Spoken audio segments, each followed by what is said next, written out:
드디어 미 연준 패드가 금리 인상을 과감하게 공표하고 있습니다. 그 시기는 내년 6월쯤으로 예상이 되고 있고요. 여러 글로벌 금융사들도 이 패드의 금리 인상 확률을 무려 81%로 점치고 있습니다.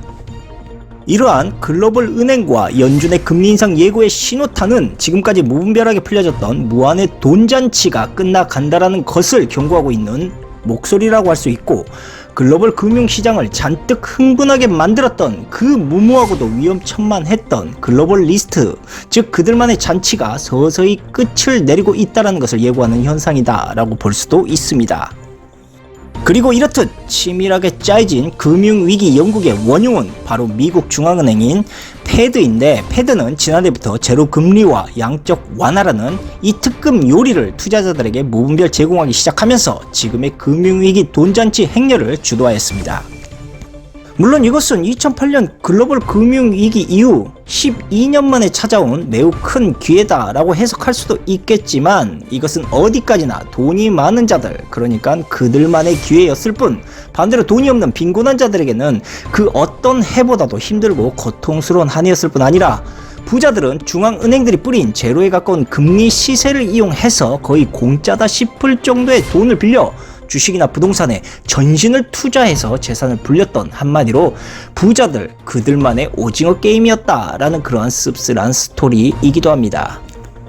하지만 이제 그들만의 리그는 서서히 막을 내리고 있고, 돈의 유동성 잔치가 끝나간다라는 그 강력한 증거는 시장 금리의 지표로 현재 사용하고 있는 국고채 3년물 금리를 보면 우리가 쉽게 알 수가 있습니다. 이것은 멀리 볼 것도 없이 국내만 보더라도 이미 시장금리의 지표로 사용하고 있는 이 국고채 3년물 금리가 연 2.1%대로 올라서고 있다라는 것, 그리고 2018년 8월 이후 약 3년 3개월 만에 최고치의 수치이기도 하다는 것입니다. 이것은 당연한 이야기이기도 하겠지만, 시장 금리의 상승, 이 현상은 곧 대출 금리 인상으로 자연스럽게 이어지기 때문에 다가올 금리 충격은 이미 예정된 시나리오나 다름없다라고 보셔도 무방하다라는 것입니다. 그렇다면 전 세계 통화 정책이 과연 어떠한 흐름으로 문제가 야기되고 있는 것인가에 대해서 아주 쉽게 비유를 해보도록 하겠습니다. 작은 저수지에 심각한 가뭄, 그러니까 경제 위기가 발생을 하게 되는데, 이것을 그대로 방치하게 되면 호수의 물고기들, 즉 기업과 가게가 모두 말라 죽을 위기에 처해지게 됩니다. 그래서 호수 관리자인 중앙은행은 가능한 한 모든 수단을 동원해서 물, 그러니까 돈의 유동성을 무한대로 퍼붓기 시작을 합니다. 물론 너무나도 발작성인 조치라서 미처 수질이 검증되지 않는 이러한 물을 쏟아부었기 때문에 부작용을 우려하는 목소리도 있었지만, 워낙 사정이 급한지라 무작정 일단 쏟아붓기 시작을 합니다. 어찌되었든 그로 인해서 일시적인 가뭄을 극복할 수는 있었지만 불안은 여전히 가시지 않았죠. 그래서 여전히 불안감을 감추지 못하던 호수관리자, 즉 중앙은행은 물, 그러니까 돈을 더 계속 퍼붓기 시작합니다. 다행히 그로 인해서 호수의 수위가 안정적인 수준, 그러니까 경기 회복세로 돌아서게 되었지만, 문제는 이제부터죠. 이 호수관리자가 이제는 호수의 물이 너무 많아졌다고 판단하기 시작을 했던 것은 물론이고, 검증되지 않는 오염수를 계속 방치할 수가 없었던 것입니다. 그래서 이제는 호수에 물을 빼는 작업에 들어가기 시작한 것이고, 지금 추진 중인 화폐 금융 정책이 바로 이러한 물을 빼고 있는 과정 중 하나다라고 보시면 되는 것입니다. 아무튼 이러한 복잡한 연유로 인해서 한국은행은 8월부터 기준금리 인상 준비에 돌입할 수밖에 없었던 것이고, 이주열 한은 총재는 10월 기자 간담회에서 기준금리 추가 인상을 강하게 시사할 수밖에 없었던 것입니다. 그런데 만약 이와 같은 상황에서 미국 또한 한국과 마찬가지로 동시에 긴축을 향해서 통화정책 방향을 돌려버린다, 그러면 어떠한 문제가 생길 것인가? 자, 이러한 미국과 아시아의 동시적인 긴축 정책의 속뜻은 미국 채권 시장에서 일단 금리가 상승할 수 있는 위기가 급격히 상승할 수 있다라는 그러한 위험성을 내포하고 있는 것인데, 그렇게 되면 발등에 불이 떨어지는 것은 바로 미국이 아니라 신흥국이 될 수가 있고요. 이것은 전체적인 아시아 경제가 매우 큰 타격을 입게 될 것이다 라는 그러한 속뜻도 함께 내포되어 있습니다. 한마디로 미국의 채권 금리가 올라가게 되면 값어치가 턱없이 올라간 달러 덕분에 신흥국 금융시장에서 돈을 빼서 미국으로 옮겨가려는 투자자들이 많아지는 현상 때문입니다. 그리고 이것은 단순한 추측성이 아니라 과거 2013년도에 패드가 테이퍼링에 들어갔을 때 이때 역시도 실제로 벌어졌던 그러한 사태이기도 했습니다.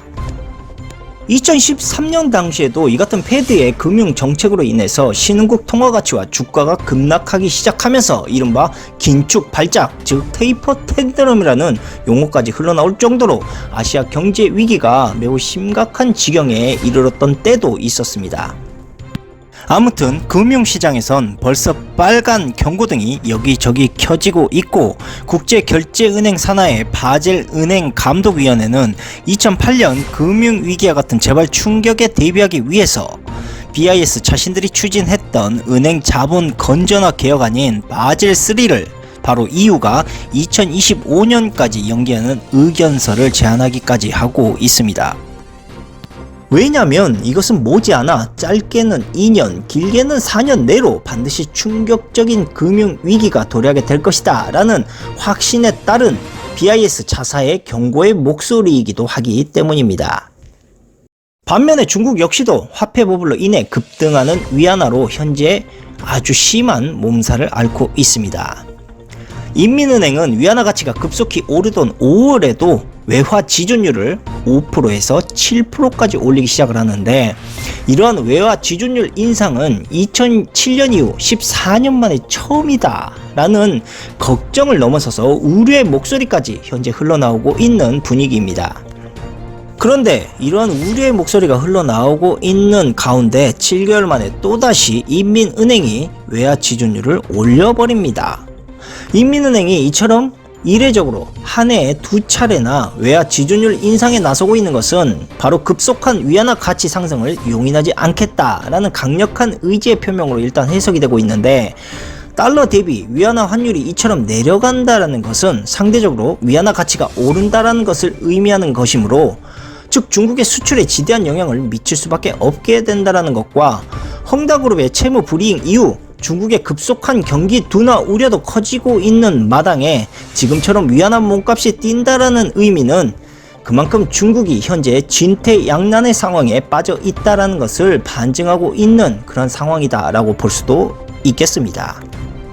그도 그럴 것이 국제 원자재 가격이 현재 오르는 상황에서 위안화 강세 현상은 중국에서 수입품 가격을 내리는 매우 긍정적인 효과도 볼 수 있겠지만, 반대로 수출품의 국제 가격이 상승함으로 인해서 중국의 수출 경쟁력을 떨어뜨릴 수 있는 그 문제점도 함께 가져올 수가 있고, 또한 위안화 강세를 노리면서 중국으로 들어오는 해외 자금이 시장 자산의 과열을 초래할 위험성도 항시 산지하고 있기 때문에 중국의 정부와 중앙은행으로서는 위안화 강세가 곧 경제 통화 정책의 둔화 현상으로 커질 수 있다라는 그러한 위험성을 무엇보다도 제1순위로 일단 가장 크게 경고하고 있고 또한 두려워하고 있는 것입니다.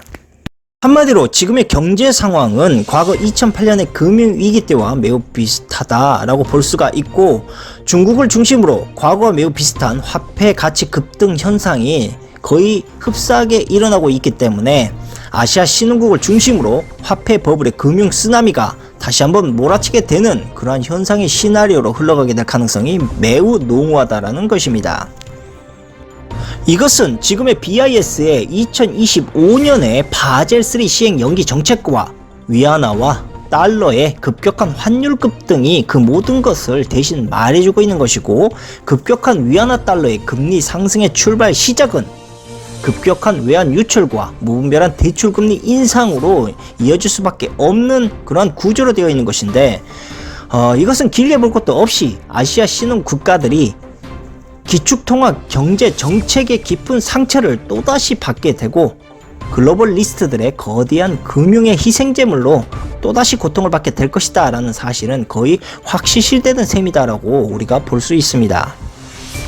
그리고 바이든 미국 행정부는 마치 이 같은 상황을 기다렸다는 듯이 팬데믹으로 인한 다가올 신흥국의 경제 위기 시점을 정확히 노려서 내년에 아시아 국가들과 새로운 형태의 매우 강력한 경제 기본 협정을 추진하게 되고 지금의 팬데믹을 극복하게 될 것이다 라고 전 세계에 호소를 하기 시작을 합니다. 바이든이 이렇게 강력히 호소하고 있는 경제 기본 협정이라는 안건은 아시아의 모든 경제적, 금융적 공급망과 그에 관련한 경제적, 사회적 공조, 또한 수출 통제, 인공지능의 기술에 대한 모든 것들을 바로 미국이 개입을 하고 또한 강화하자라는 그러한 협정인 것인데, 팬데믹으로 인해서 패드가 만들어낸 유동성 통화 위기에 빠진 아시아 경제를 빌모로 신세계적 새로운 경제 통합 시스템을 구축하려는 야욕을 현재 노골적으로 바이든을 통해서 미국이 드러내고 있는 것입니다. 실제로 바이든 행정부는 자신들이 추진하고 있는 기본 경제 협정안의 명분을 이용해서 미국을 중심으로 전 세계 새로운 세상을 위한 또한 새로운 경제 틀이라는 이런 용어까지 사용을 하면서 국가에 따라서 모든 구성 요소에 굳이 서명하지 않아도 되는 유연한 형태로 추진하게 될 것이다 라고까지 설명을 합니다. 이 바이든 정부가 외치는 유연한 형태라는 의미는 이제 타 국가들의 동의 없이도 자신들의 새로운 경제 시스템 구축 추진을 반강제적으로 추진할 것이다 라는 말과 크게 다를 바가 없는 주장이고, 지금의 팬데믹 사태처럼 반강제적이며 독단적으로 자신들이 원하는 새로운 경제 질서를 미국을 통해 주도해 나갈 것이다 라는 두렵고 소름 끼치는 그런 의미로까지 이것을 해석할 수가 있습니다. 이 바이든 정부의 이 같은 경제 정책의 이면에는 바로 통제와 규제, 분배라는 사회주의적 시스템이 매우 깊게 자리매김하고 있다라는 것 또한 거의 기정사실로 현재 드러나고 있습니다. 이제 시간이 점점 지날수록 세계의 화폐는 돈의 유동성 질식이라는 그러한 현상으로 인해서 각 국가들이 하나둘 자신들의 화폐를 단일 화폐로 통합시키게 될 것이고, 팬데믹 사태 이후 중앙정부의 사회적 그리고 경제적 통제와 규제 사례가 급격히 증가하고 있는 마당이지만 대중들은 이제 더 이상 이상할 것도 없다는 듯 이 괴리하고도 이상한 사회적 경제적 현상을 자연스럽게 온전히 받아들이고 있는 상황입니다. 그리고 지금의 돈의 유동성 질식으로 인한 본격적인 단일화폐 개혁의 추진으로 인해서 2022년부터 중앙은행이 암호화폐 규제를 본격적으로 추진하려고 할 것으로 일단 보여지고 있고, 이로 인해 지금의 디지털 화폐가 매우 큰 폭으로 조정될 분위기로 흘러가게 될 것이다 라고 현재 예측이 되어지고 있습니다. 과연 지금의 팬데믹 사태와 무한의 화폐 유동성의 명분으로 무장한 바이든 정부가 새롭게 현재 추진하려는, 아니 조용히 암암리에 계획되어져 있었던 이 단일화폐 창조의 새로운 신세계적 경제 시스템이 조만간 어떻게 확실하게 추진하게 될 것인지 이제부터 우리가 깊게 관심을 가져야 할 때가 아닌가라는 생각을 해보고, 또한 우려했던 현실이 망상이 아닌 서서히 실체화되고 있다라는 사실을 여러분들에게 다시 한번 제가 말씀드리면서 오늘 방송은 여기서 마치도록 하겠습니다. 감사합니다.